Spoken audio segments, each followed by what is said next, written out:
Houston, we have a podcast. Welcome to the official podcast of the NASA Johnson Space Center, episode 15, Astronaut Photography. I'm Gary Jordan, and I'll be your co-host today, along with Megan Sumner, Public Affairs Officer for the Astronaut Office. Megan, how you doing? I'm doing good. How are you, Gary? Doing great. So, Megan, today's episode is a little bit different because we had a conversation with four astronauts in space. We talked with Randy Comrade Bresnik, Joe Acaba, Mark Sabo Vandehei, and Paolo Nespoli. All of them are astronauts aboard the International Space Station for Expedition 53, which started back in September after Peggy Whitson, Jack Fisher, and Fyodor Yurchikhin depart the station. Comrade and Nespoli were already up there, and they were later joined by Acaba and Sabo, as well as Alexander Mazurkin. That's right, and we talked to all four of them live, so we brought in some social media questions real time for the astronauts to answer. Yes, thanks to you. We talked about astronaut photography for the most part, how they take pictures of Earth and what they see and the sort of emotions that view brings up. But we also talked a little bit about the spacewalks going on this month and education in space and as well as life in space. So, with no further delay, let's go light speed and jump right ahead to our talk with the Expedition 53 crew. Enjoy.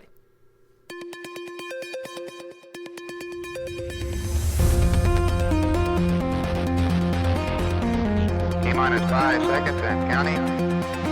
Mark. Launch commit lights are correct. Here she goes.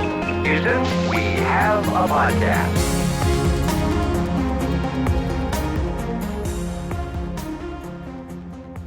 Hello, NASA TV, Facebook Live, Ustream, wherever you are watching, welcome to a very special episode of Houston, We Have a Podcast. So if you're unfamiliar with the podcast, this is where we bring in NASA experts, scientists, engineers, astronauts, all to tell you the coolest stuff about what's going on here at NASA.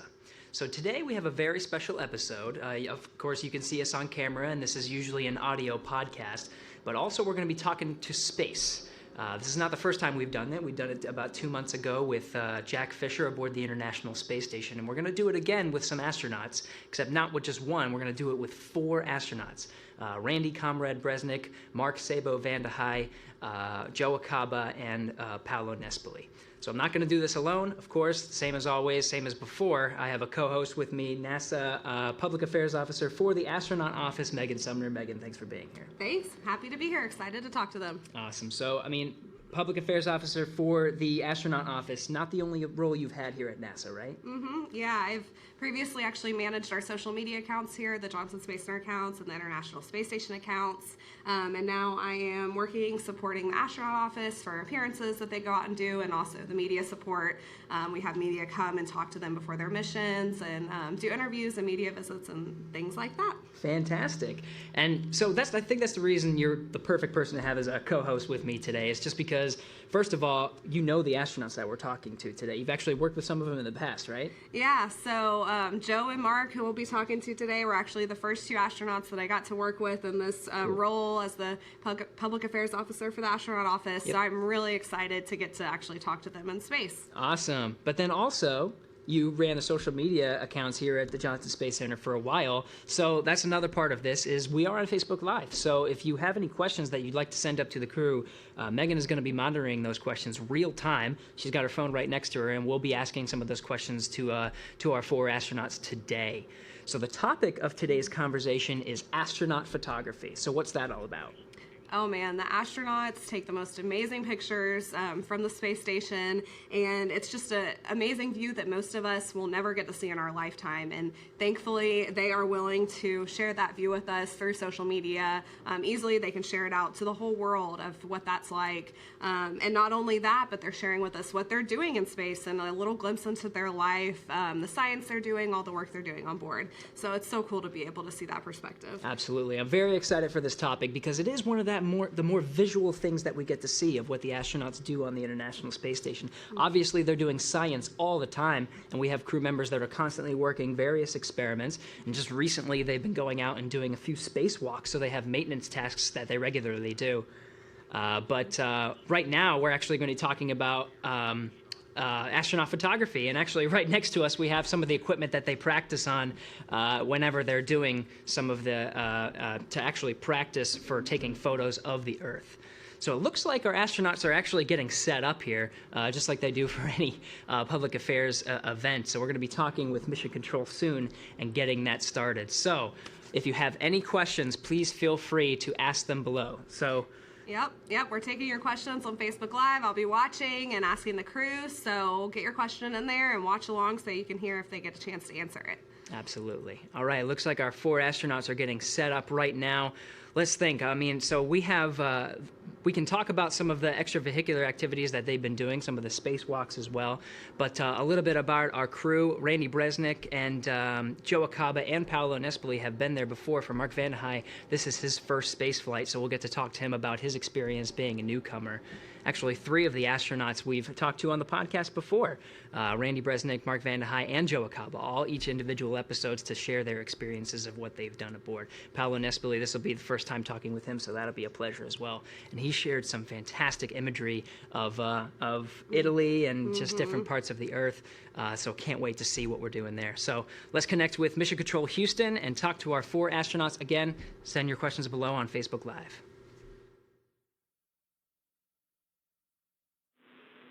Station, this is Houston. Are you ready for the event?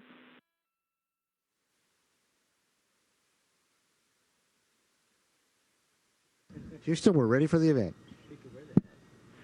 JSC-PAO, please call station for a voice check. Station, this is Gary Jordan and Megan Sumner in the Public Affairs Office. How do you hear us? Gary, we got you loud and clear. Megan, good afternoon to you too. All right.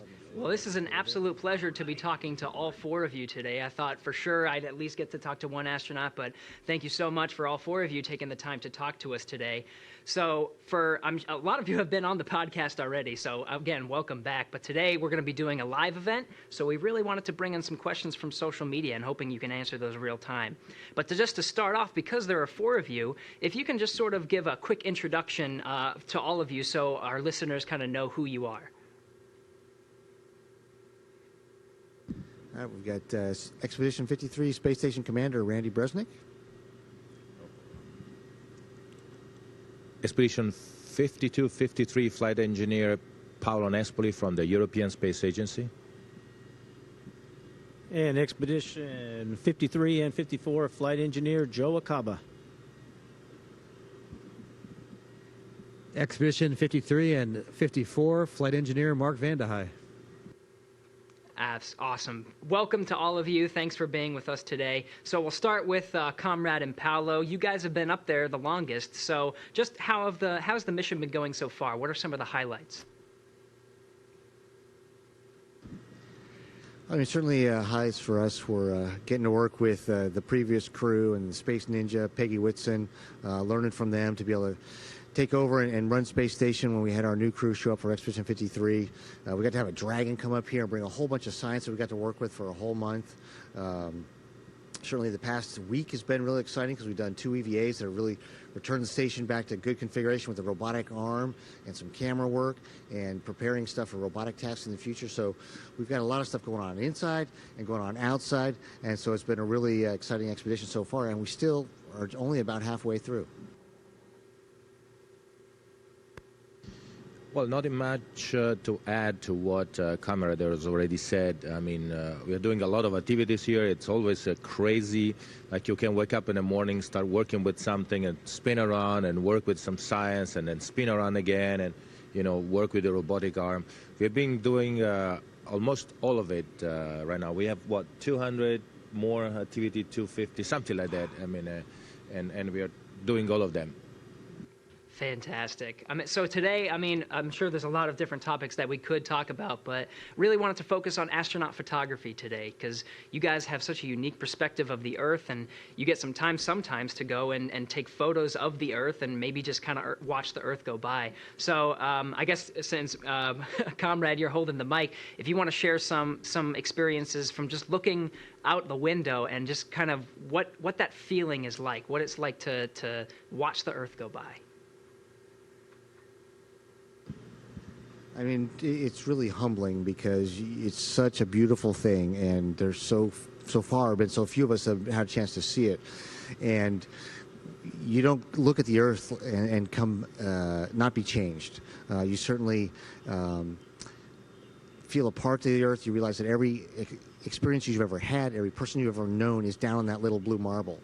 And when you see the curve, your mind knows how big the Earth is. And you realize that when you go around it in 90 minutes, you're back to, essentially the same spot.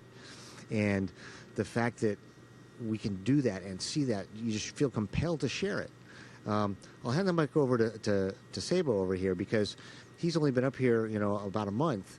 But to get his impressions on what it went from, seeing it for the first time to now translating that into photography to try and share that with others. The thing that impressed me the most when I first looked out the cupola to see the Earth was how close the recognizable features of the Earth seemed to space. For example, seeing Italy, and in the same view, seeing the blackness of space, it makes it seem like everybody on the Earth is really, really close to space without ever realizing it. From our perspective, there's just a thin layer of atmosphere that all of humanity is living in, and outside of that is space. So it's impressive to me how close we really are all to what we see as outer space. From a photography perspective, I think that's an important perspective for everybody to have. So my favorite thing to do is to try to capture those pictures that show both the space and places that we recognize and call home on the planet. Absolutely. And Comrade, I know you've shared some, just the perspective of the Earth compared to some other images, being on the Earth too. And those are an absolute pleasure to see. But I know we have some actual questions coming in from some of our listeners right now. Yeah, that's amazing. I can't even imagine what it's like to actually see that view in person, but next best thing, of course, is to be able to see it through pictures and videos that you guys are taking, and the whole world really appreciates that. We've got some awesome questions coming in. Lots of people are interested in photography in space, and you guys on the space station. So Jace on Facebook wants to know, there are so many cameras on the space station. How do you decide which camera to use? And can you tell us a little bit about the equipment you do have up there?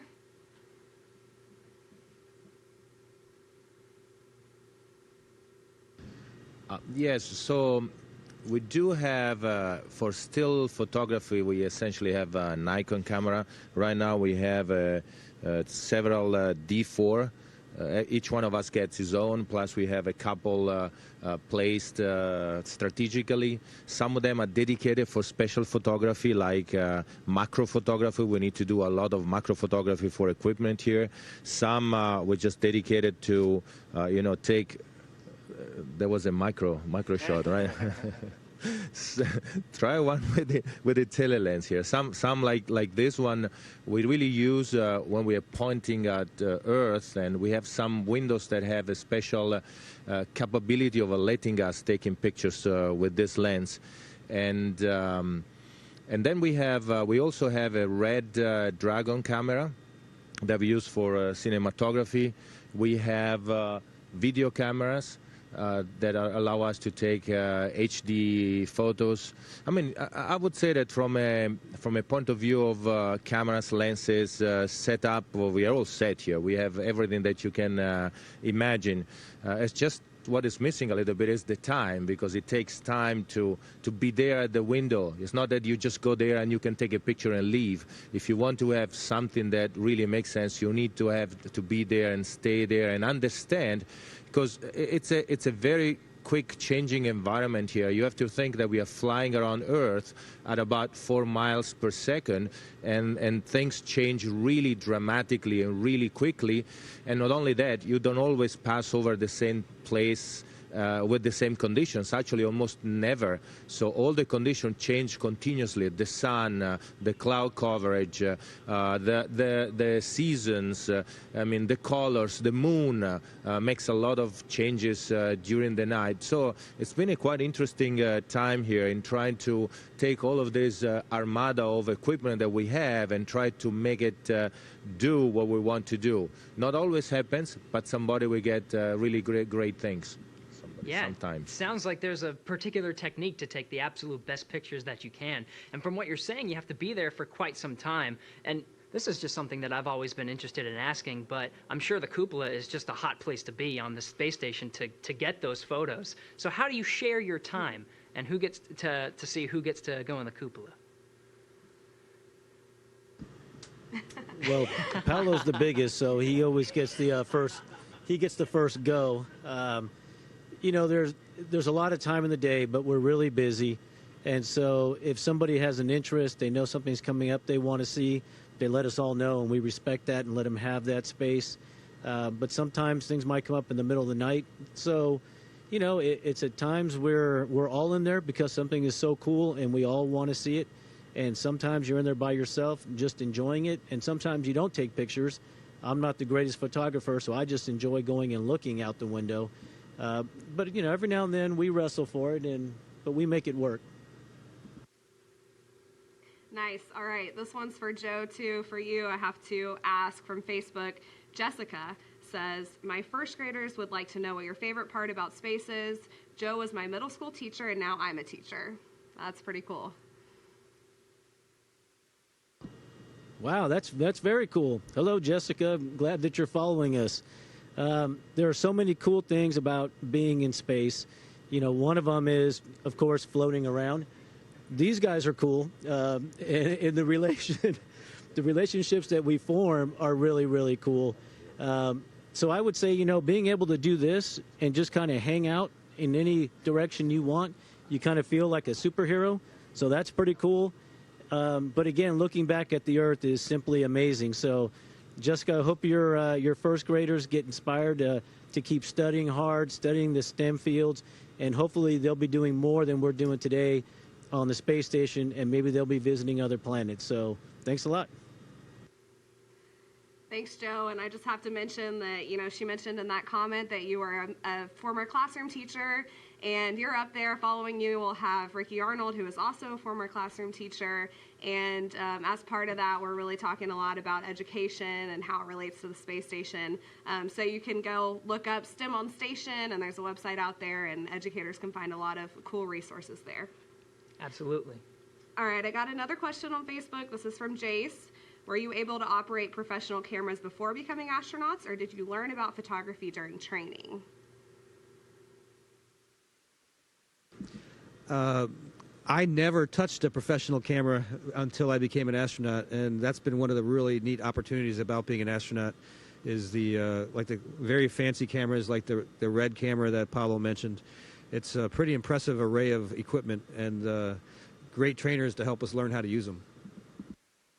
Sabo, you've been up there. This is your first space flight, and you have a unique perspective being a first-time flyer, but especially I was watching you on your spacewalk, and you got a couple moments to, during the spacewalk, look down at the Earth. So can you sort of describe that experience?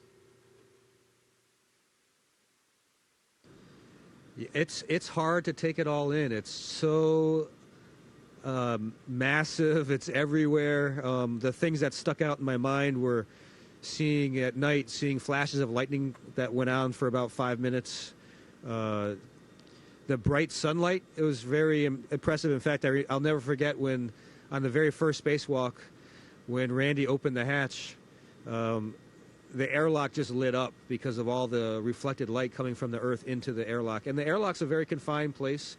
It's well lit, but it's not lit like the sun, and so it changed the feeling in the airlock dramatically when that hatch opened up, and then it really felt real to me.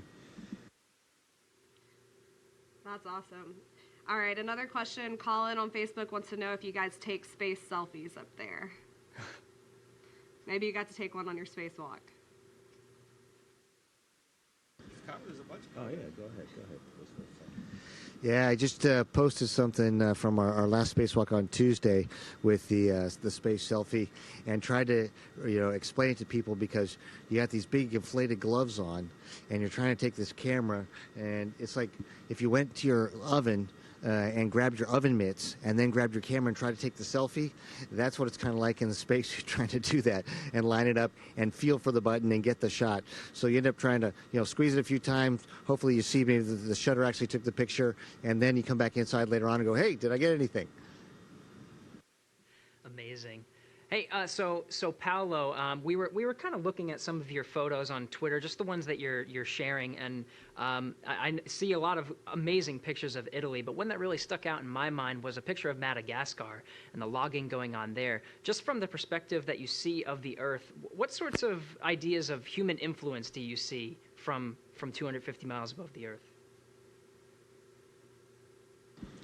Well, when you come up here and you look out of the window, and most of the time you see ocean and clouds, and then sometimes you even have difficulties on seeing the actual ground, the continents. And then little by little you start acquiring this acuity. You start seeing details. And at the beginning, the human presence is not so evident, and then it becomes more and more and more evident, up to the point then when you go there and it's night, you essentially see the planet lit up, or the continents lit up like a Christmas tree. And some of the places in Europe, in the United States, the presence of the human beings, it's incredible.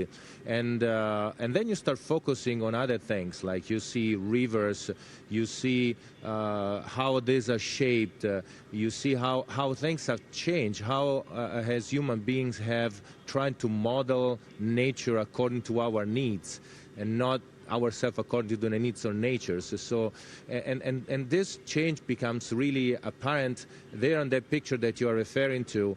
You see essentially all the red dirt that is washing over on the ocean, not anymore kept by the forest, by the plants, by the plant there in Madagascar. And this is so evident. It's really clear from up here that we are a major force into this planet, and we are changing nature. Is that good? Is that bad? I'm not sure about it. For sure, we probably need to pay attention on what we are doing if we want to keep the environment as it is today or yesterday. Wow, that's really interesting. Similar to that, Natalie is asking if you've observed a change in color of the sunrises and sunsets due to the wildfires across North America, or maybe if you've been able to see any of the wildfires. We've seen the wildfires that were going on in Oregon and Washington last month. Unfortunately, the way our day cycle works, we're not going over California, where a time where we're typically looking outside during daylight. So none of us have really seen the Northern California wildfires that much yet. You can see certainly the smoke obscures, the look down, but haven't seen any changes to the overall atmosphere or the color of the sun, because it's just not that much particulate when you're looking at on a global scale. So, Comrade, kind of similar question.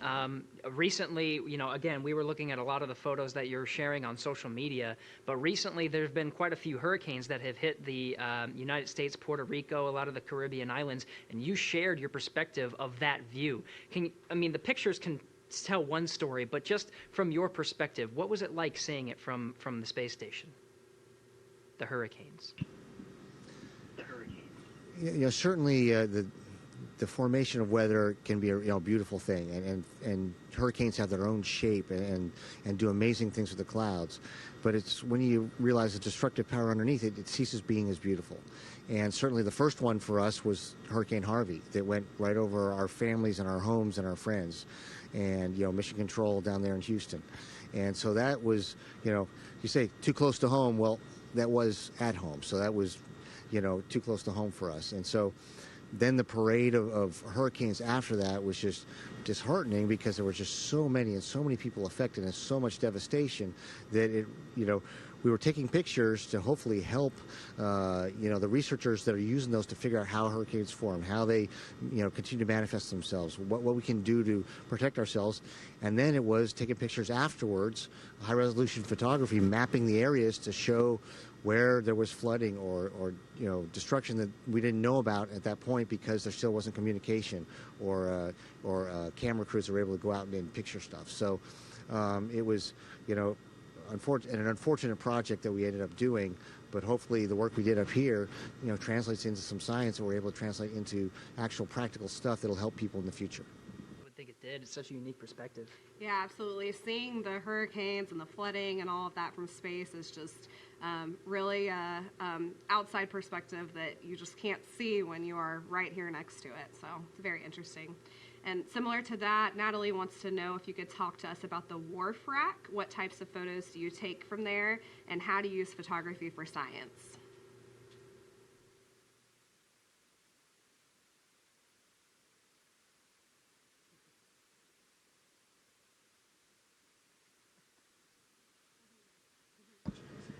Yeah, so we have various projects that we'll do, and actually the wharf rack is right here beneath us.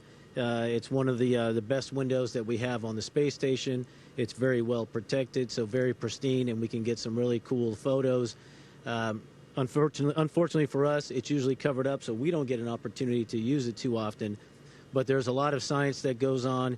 I know when I was here last time, we had the Earth Cam project going on where middle school children, school children were taking photos and learning about those different parts of the world.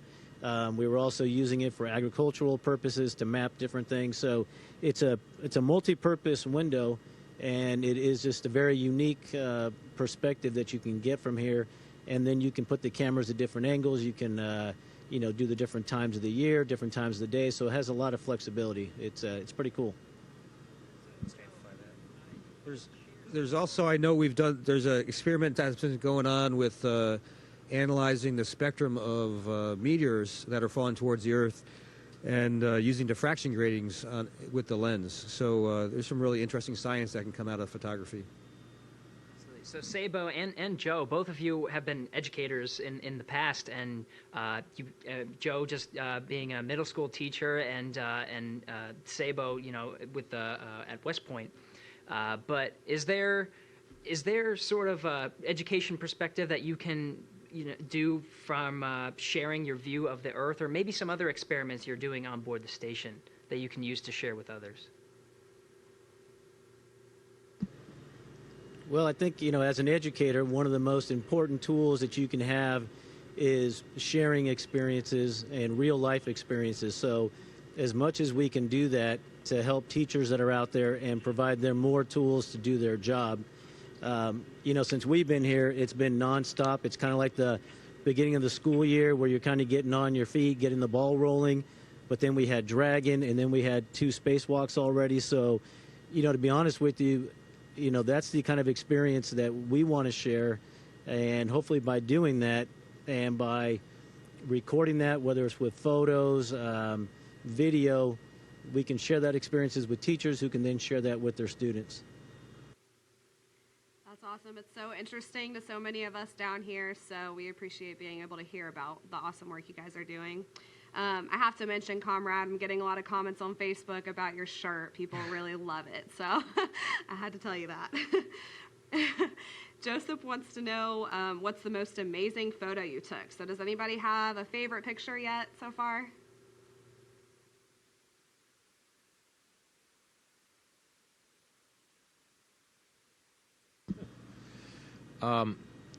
It's easy, relatively easy up here to do time lapses, which means a lot of photos, and they can go good or totally bad. I mean, I've done 1,000 pictures completely wasted. Thank God it's not film anymore, and electrons don't cost too much. But I got a couple of time lapses pretty good. The one that I think was probably the best is one of the aurora. In the north, so it was Aurora Borealis, and I don't know that night what happened, but the spikes of the aurora, the colors toward the ground, and the shadows went all the way down under us, and this was, to me, was incredible, all that sequence of pictures.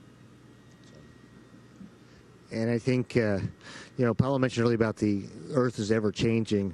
For me to pick out one after just the few months we've been here is impossible. It's every day there's, 1 or 2 that go, wow, that was just so amazing. I'm so fortunate to be able to see that. And that's a lot of the stuff that we're trying to post to share with you guys, just because every day is full of amazing pictures. And my folder of amazing pictures from space just keeps growing, daily.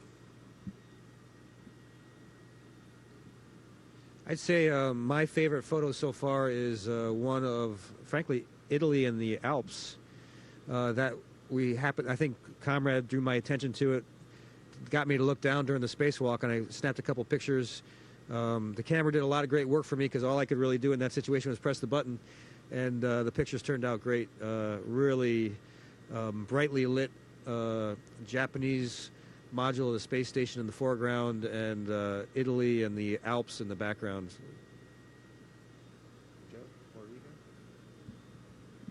Yeah, and if I can just add, probably one of my favorites was taken just a few minutes ago, and Comrade and I had a conference that was scheduled with some our flight directors looking at the upcoming spacewalk, and I asked him, "Hey, where are we right now?" He's like, "I think that's South America," and I said, "Well, is Puerto Rico going to be coming up?" And he's like, "Wow, there it is right there." So, we grabbed cameras right away, and it was a beautiful day. I know people are still recovering over in Puerto Rico, so hopefully I can get these pictures out and they can see how beautiful their island looks from up here, but it was pretty cool to take that today. Wow, good timing. That is awesome. We can't wait to see those pictures, and I know the people in Puerto Rico will be really, really anxious to see that. All right, so we've got a couple of questions about the exposure times on your cameras. Can you guys talk a little bit about that?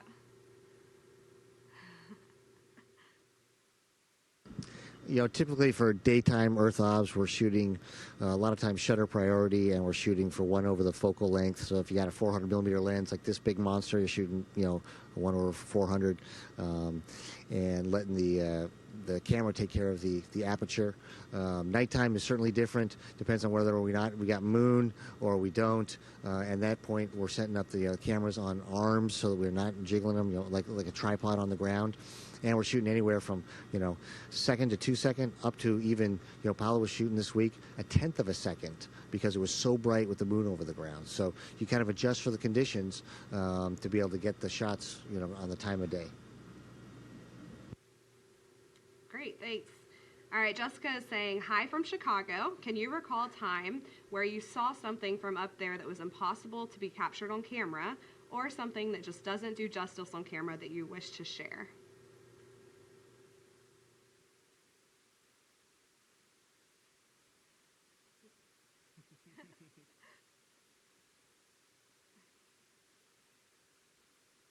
It's really interesting because you never know what you're going to get, and actually you never know what you're going to see to start with.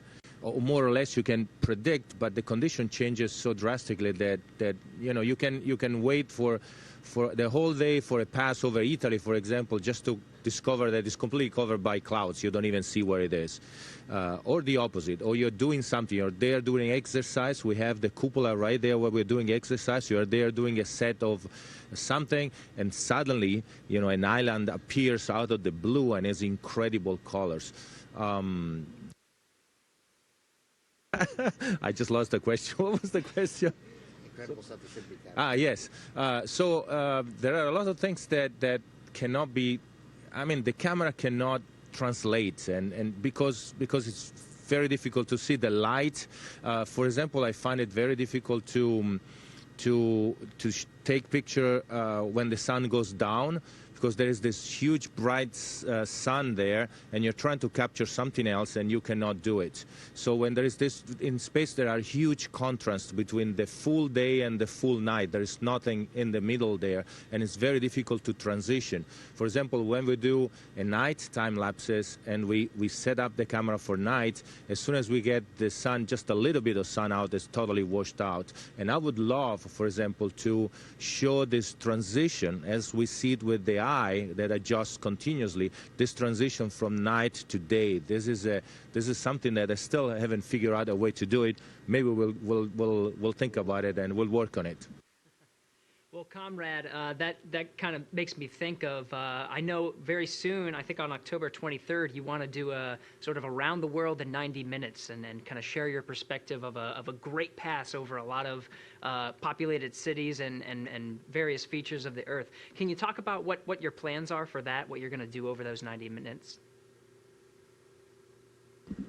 Well, it's not just me. It's just going to end up being a crew project, and the thought is to show everybody on the ground what it's like and the features that capture our attention during each minute of those 90 minutes of one revolution of the Earth, whether it's day or night. And ideally, hopefully people are engaged, and then they can then add to the project and the conversation what was going on the ground at that moment themselves, and create this kind of, moment in time where we circle the globe and what was the world doing at that moment.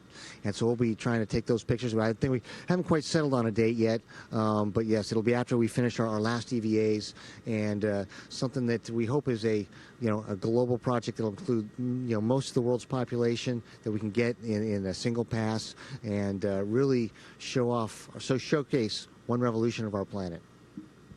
Can't wait to see what you have planned for that. Well, gentlemen, thank you so much for taking the time to come on the podcast today and share your perspective of Earth. It's just so unique. Literally no one else on this planet has that perspective, so thank you so much for taking the time to do that. And I know this is the end of the day for you, too. So, again, I appreciate all 4 of you participating in this. So just want to wish you the best of luck on the rest of your mission, and Godspeed. Can't wait till you guys get home. Thank you very much, Gary. We'll look forward to the next time we get to talk to you. And ready, break.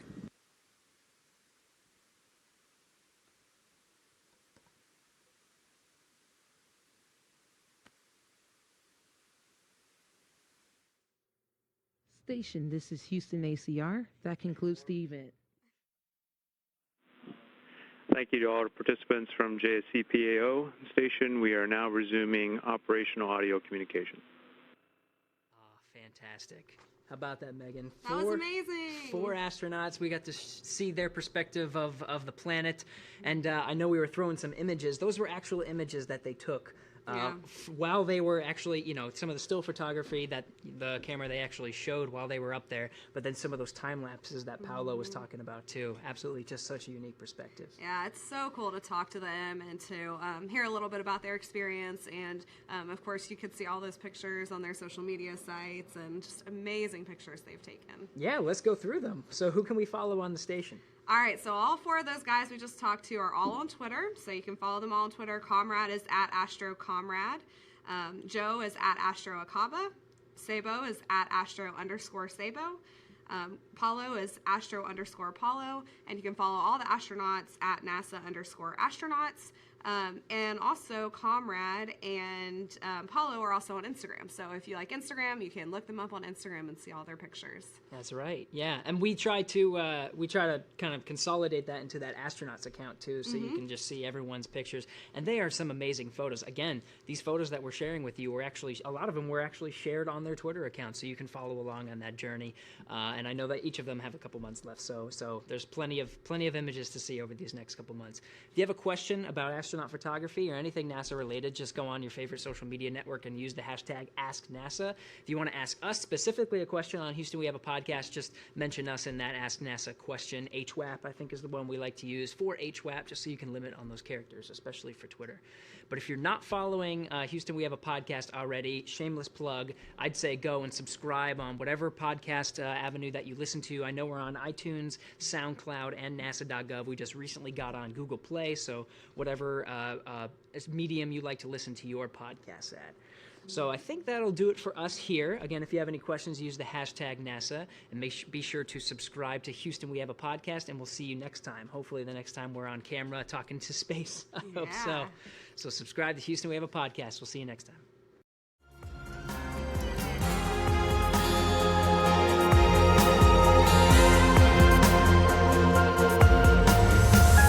Houston, go ahead. Stop of the space shuttle. Roger, 0J, and I feel fine. Shuttle has cleared the tower. Became a feast for all mankind. It's actually a huge honor to break a record like this. Not because they are easy, but because they are hard. Never Houston. Welcome to space. Hey, thanks for sticking around. So I think we plugged most of the things that we wanted to talk about, all the astronaut accounts that you can follow and NASA astronauts and where you can subscribe to Houston We Have a Podcast, which if you're listening to this right now, congratulations, you did a good job. But this podcast was recorded on October 13th, 2017, thanks to Alex Perryman, John Stoll, Tommy Gerzik, Paula Vargas, Charles Clendaniel, Greg Wiseman, Bill Stafford, Josh Valcarcel, Rob Navius, and of course, Megan Sumner. Thanks again to Conrad Sabo, Joe Acaba, and Paolo Nespoli for coming on the show. We'll be back next week.